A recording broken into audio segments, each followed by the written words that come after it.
Gulliver, do we know when exactly these grain shipments are likely to resume? No, we don't know exactly.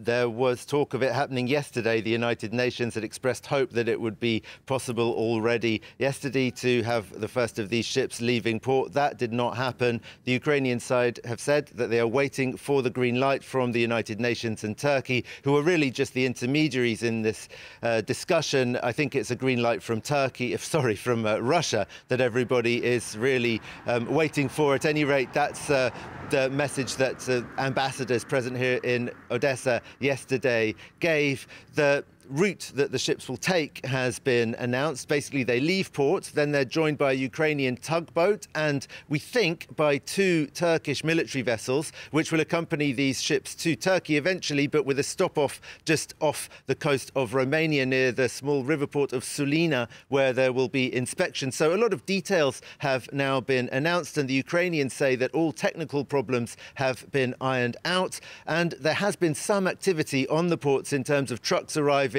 with grain and ships being loaded up with more grain. Some ships on these ports were already loaded and have been waiting there since February. Others apparently have been being loaded up again with more grain. But people in the agricultural sector that I have spoken to have all told me that they are reticent to send trucks or trains towards Ukrainian ports with grain on them at this stage because they still don't really know if this deal is going to work. They very much want it to work, they say, but they don't trust Russia.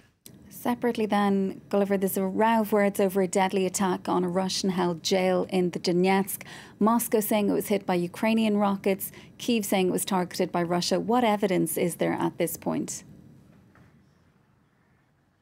Well, the United States has said that it has no evidence whatsoever of a rocket being fired by the US-made HIMARS system that Ukraine has. That's what the Russians accuse Ukraine of firing on this centre with. The Ukrainians absolutely deny that they fired at the prison. And they've actually cast some doubt on whether there was any rocket strike at all. It might just have been an explosion on the ground there, orchestrated by the Russian forces there. They're not sure. If you look at the circumstantial evidence, though, and the motives, the potential motives, the Ukrainian argument that Russia had a motive for killing these prisoners because it had tortured them, perhaps accidentally or not killed some of them and not announced it already before this explosion happened yesterday, and that the Russians had a lot to hide, and that also the Russians had some difficulty in contemplating the idea of releasing these prisoners whom it has presented as neo-Nazis. They're members of the Azov battalion, most of them,